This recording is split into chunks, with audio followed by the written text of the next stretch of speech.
Hello, we're here with Alfie Neale. How are you doing, Alfie? Very good, man. How are you? Not too bad, not Good too stuff. bad. Been busy, just been out on tour with Cassia. Indeed. How did that go? It was very stressful, but very fun. It was just 7 people who didn't really know what they were doing. No tour manager. Just going around the country. I left my whole suitcase in Glasgow on the first night, so I had no clothes, had to buy clothes. I was like Burton's #1 customer No way. for the rest of the tour. But yeah, it was all good. Got my suitcase back now. Oh, so you didn't get it back, My mate so- Tara Oh, at you must have Glasgow so many. Uni You sent must have it, so many clothes. Shout out to Tara. Yeah, I looked like the worst dressed person. I had like all my nice clothes in a suitcase, and then they were in Glasgow. That's good. And see, I always thought going on tour, especially with your mates as well in the band, it's the dream. But you've not painted a good Well, picture, it is Alfie. the dream. It is the dream. It's good fun, but there was lots of situations which we could have prevented, which were slightly inconvenient. It's fine. I'm We'll sure you're see. going to be out on tour much more. Exactly. So you've got stuff to Fingers learn from. crossed. We got things to learn. The first time I saw you, of course, was that Haunt show. You sold it out. It was incredible. People were Thank you, mate. singing back songs that weren't even released yet. Yeah. How does that differ from going from that to playing songs to new people in new places that you haven't, even like different countries? Luckily, a lot of those songs that we played are out now, so people did know them. Some people did know them. A lot of people didn't, and you've got to win them over. And when kind of people are talking, and you're like, all right, come on, guys, I'm trying really hard. But you've got to do it as part of the game. But seeing those people who were singing, say there's 5 out of 100 people, and you can see them looking you dead in the eye and singing like they really mean it. It makes it a lot easier. Are you noticing a change now as well? Are you noticing people, even on social media, there's a following that's going.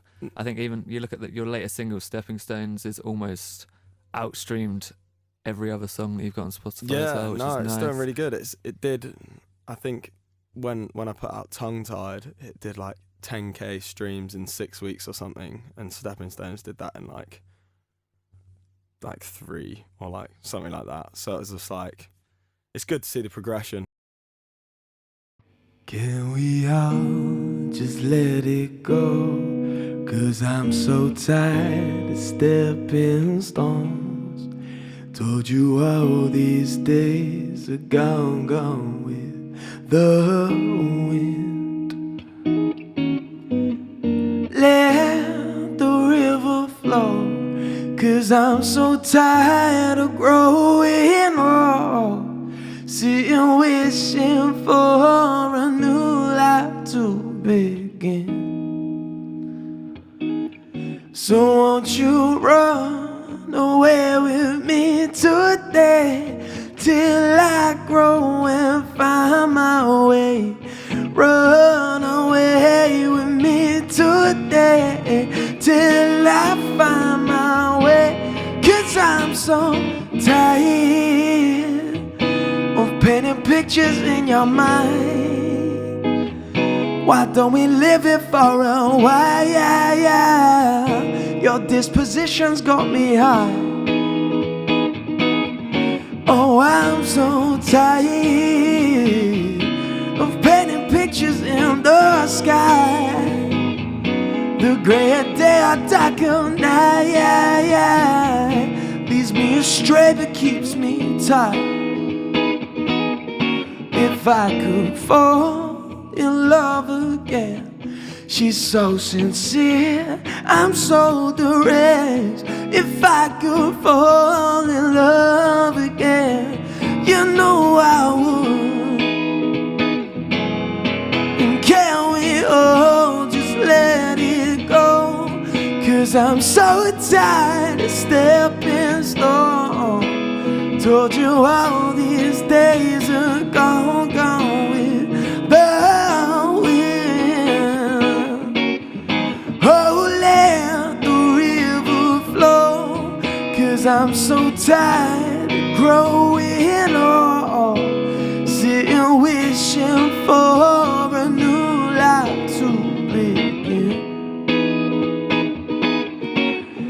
Well, she She says my motivation turns her on. Says she likes the tune when she ain't heard the song. How many rights are left till I right my wrongs? And will you still be there when I'm not writing songs? Cause it's a long road staring at these cat's eyes. Plain sailing but I'm waiting on the capsize. I was looking for the door, man, I thought I saw a lifeboat. Waiting on the port side, looking at the ground, don't know what for. Eyes so bright but my heart so sore. Said it's nothing that you haven't heard before, but for the millionth time would you spare a thought? Cause I've been falling in and out of love, and we've been falling in and out of trust. So please take me home with these stepping stones and can't wait.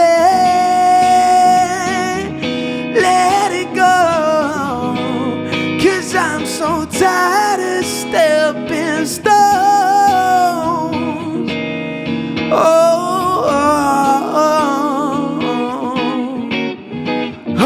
Let the river flow, cause I'm so tired of growing old, sitting wishing for a new life. I'm just wishing for a new life to begin.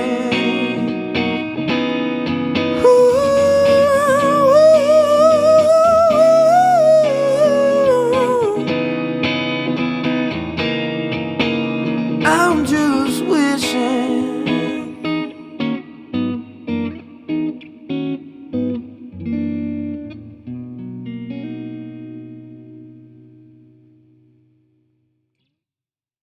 We've got some headline shows. You've got Stephen Bamadelli as well. Stephen Bamadelli on support. Yeah, he's going to kill We're it. big fans of that dude.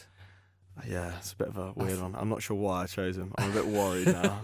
I'm a bit scared he's just going to outdo me. That's a big show. That is a big Brighton show in exactly, London. for sure. I wanted to bring someone up. Like, I've been, ever since I started playing shows, because it is hard for promoters when there's so many different styles of music in Brighton.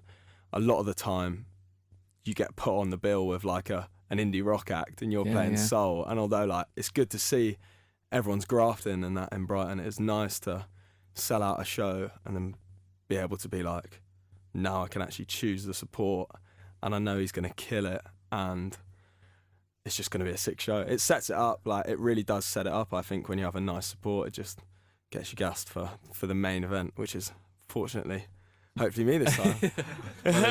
They've all bought tickets to see you, so yeah, exactly. So it's all good. Yeah, it was sold out before we announced the support. So fingers crossed. Yeah. But you said that about indie rock being on in like indie rock acts. You have been supporting Cassia, and they're sort of exactly, and that's the thing. Like it's, you never know with music. Do you know what I mean? Like luckily, people did like it, but a lot of people could have not liked it. It was a risk that we took, but kind of we played back in April, we played a small tour with Cassia, and fortunately enough, they just asked for us to come back on tour with them. So it was kind of a no-brainer because there wasn't any other big UK tours going for us at the time. So, yeah. And I think at the same time as well, there's a lot of your singles that they kind of experiment with different genres. I think White Gates is more like reggae jungle. Yeah. And I think Stepping Stones there's an indie vibe to it. It's like sort of it's a sing along. You can for sure. It's a bit of a strange one because I kind of spent the first year that I was in Brighton just writing tunes and just putting them out as quickly as I could.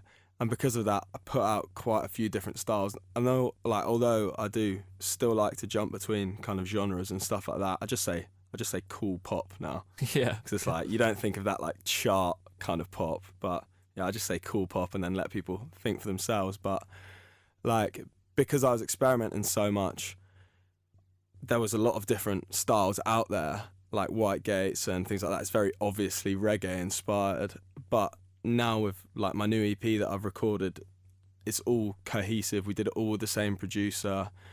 I sat in there for everything that was being done, and I think it's like a really cohesive body of work, which is going to be out in the new year. Nice. So I was going to mention, because you've only released singles so far, and they are kind of their own work, and you say they're different genres. Yeah. And in this streaming age as well, singles are so much more important than a big body of work because of. You need to get those streams, you need to get put in playlists and stuff. Of course. Are you nervous about releasing the EP, or are you?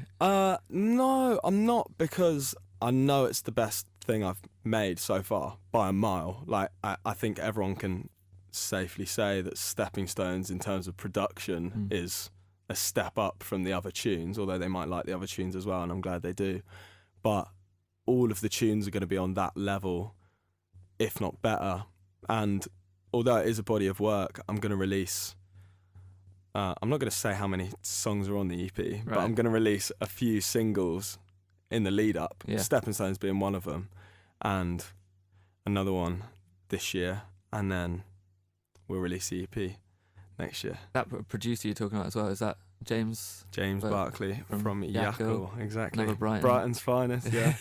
Brighton's finest neo soul act. Yeah, they're killing it, and he's just such a cool guy as well. Do you know what I mean? Like, we're friends, so it makes it so much easier. Like, were you friends before, or did it come from working together? We were friends. Well, we were kind of acquaintances before, but it was mostly just because I liked his music and he liked my music, and we spoke. Like, he plays for Tolka Trio as well, who I've just gone to see like countless times. It's just such an easy thing to go and have a pint whilst he plays these neo soul covers, and it's just sick. And he's just such a nice guy, and was on the bill with him when I supported Nico Cara last year, and we just got chatting, and he, because of their EP, he learnt so much with, it was Jordan Rakai's producer who he did that with, so he's just like taking things up a notch as well in terms of his production, which is sick. So yeah, it's been good. There does seem to be that certain scene now, doesn't there? I mean, you're definitely including it. You're like Yakko, you'd have Jordan Rakai, and then I saw him at Concord, and Arlo Parks was supporting. Yeah. And she just supported Loyal Khan as well. Yeah, for sure. It was sick. Like, I supported Arlo at a secret show back in London, and it changed the way I thought about a live show. Like, because she was so sick, but her band was also, who were usually kind of, if you're a solo artist, usually kind of stood in a semicircle around you or something. It looked like a band on the stage, and they were all giving it huge ones, and it was just like, these guys are so sick. So it's changed the way I think about a live show completely, like with my band, and yeah, she's killing it. Like, she made incredible. My mind just like, I've seen her a few times over on like everything I thought. She's just the future. Like, for sure. And she's like 19, so it's like isn't it? A year younger than me, and just the maturity. 10 years more successful than me. It is the maturity. The maturity she's got is incredible. Yeah, no, for sure. She's sick. She knows what she's doing. But so why do you think that's sort of, why are the kids, as it were, going to soul and sort of like cool pop, as you put it?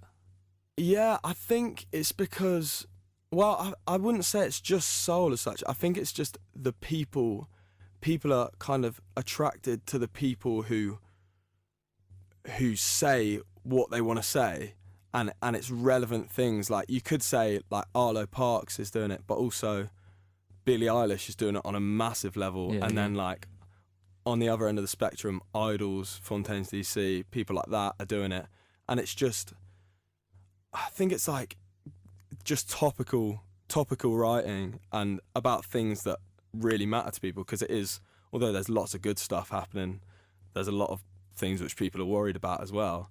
So when people can kind of tap into that emotionally and like not hold anything back at all, like Arlo's EP is literally titled Super Sad Generation. It's like, all right, do you know what I mean? It's like, that's pretty much hit the nail on the head with that, and I think that's why people like it. But yeah, I still like writing songs about going out and girls and stuff like that, so maybe I'm not quite there yet, but you know, not sad enough. No, maybe. Well, I don't know. It's a bit of a strange one. I think I'm only just getting to the level with my own writing where I'm not afraid to put it all out there, because there is a lot of people watching you, if you know what I mean. And luckily with these headline shows and stuff, I've, like with the last headline show, I wrote a tune about my housemate, and it's like a song that matters a lot to me, which I wouldn't necessarily do on a support show.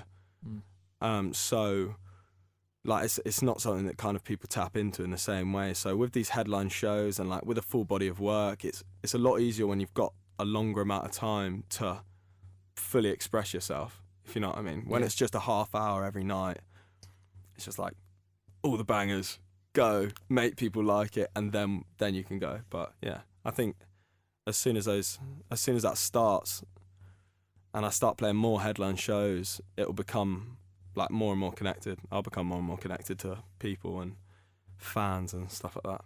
And you sort of mentioned your songwriting process, and what is it like? How would you describe it? Non-existent at the moment with all the stuff like we've sorted out, like with having to sort out tour and then these headline shows. Like the last few months have been pretty slow, but it's really, I go through kind of stages because I have written good tunes. I like writing tunes on my own, and I have written good tunes where I've sat down and been like, I'm gonna write a song. Yeah. But then Stepping Stones was a song. It's a song about like the frustrations of kind of the music industry, and saying that to someone and kind of being like, can you understand why I'm frustrated at trying to do this like with my life? But Elevator is about a mate and myself who like had bad experiences doing like I was drinking a lot like in that particular time, and then he was like, it was like a drug thing, and it was kind of these relatable things which when it's not even about anything, when it's purely you and someone you're really close to, it's just like, bleh, there's a song. Yeah. And you just put some chords to it. You just write down everything you're thinking. So I don't really have like a process as such. I've been trying to, at the moment, whilst I'm literally in songwriting mode, it's kind of, I'm trying to flip between making beats, writing to them, and then just sitting with an acoustic guitar or just my electric guitar, write a song, and then take it into the studio. 2 speakers in my room, on a desk, and a mic.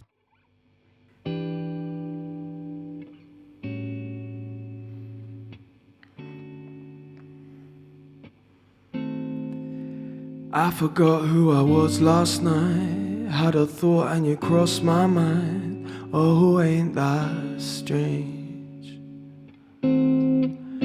All I see in between white lies, a sea of out of reach bright lights that fade away. Yeah.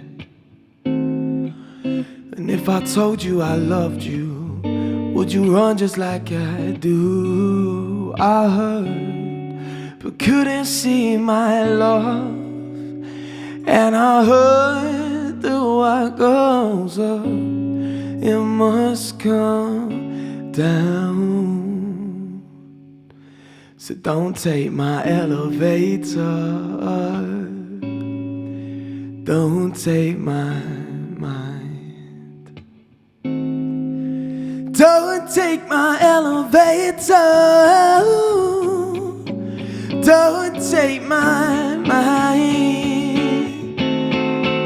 Well, I forgot who I was last night. Took a drop and I lost my mind. Ain't that strange? Yeah. Well, I forgot that I lost my time when you found what the shops gone by. How things change. Yeah. Oh, but Mr. Brown said that he's got me. I feel good, and I was wondering if you'd stay. 'Cause I've been sat inside this room so long, can't tell between the night time and the day. So don't take my elevator, don't take my mind. Don't take my elevator, don't take my mind.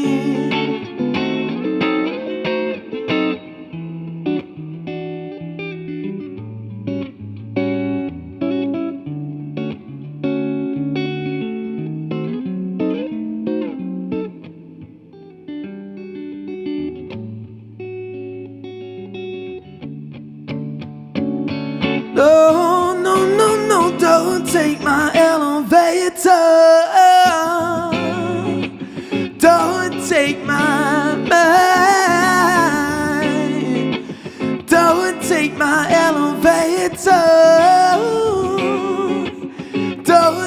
take my no, no, no, no, don't take my elevator.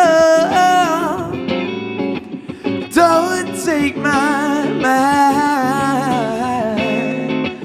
don't take my elevator. Don't take my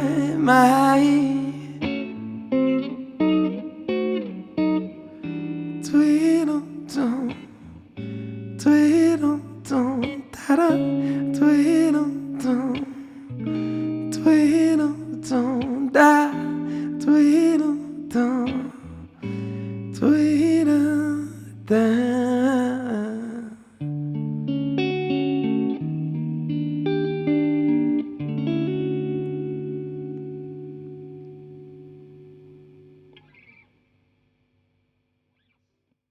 You did a session for us. What songs did you play for us, and what can you tell us about those songs? So, yeah, those are the two songs I explained. So the first song was Stepping Stones, and that is my newest single, which is out.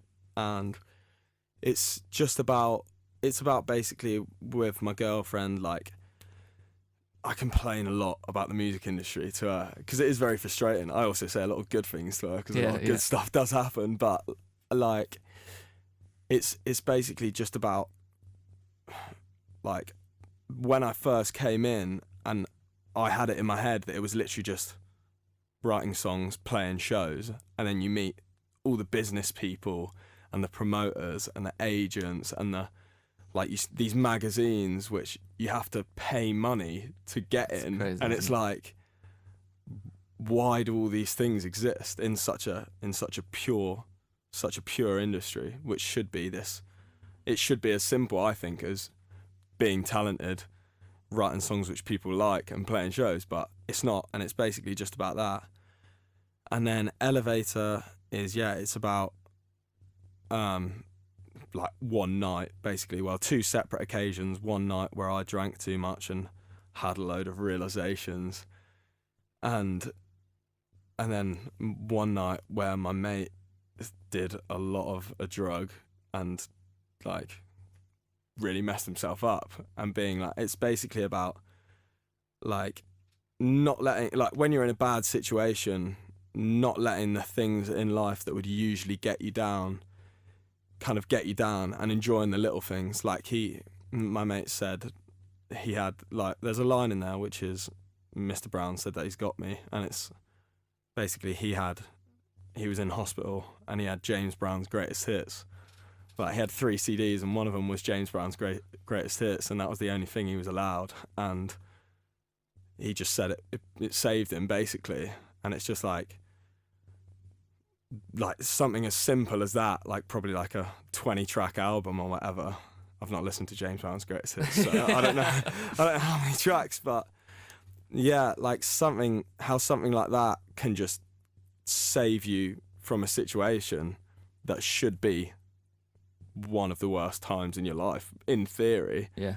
Like, yeah, I think it's just about things like that, like holding on to the things that make you feel good and not letting the things that make you feel bad make you feel bad. And I guess that is the importance of music as well. Exactly, we all and love life. It. We all love it. And your music is definitely connecting with people, which is Thank great. You, I really appreciate and it. I wish you all the best in the future. Thank you, man. Yeah, I appreciate it. No worries. Thank you very much. Thanks for having me.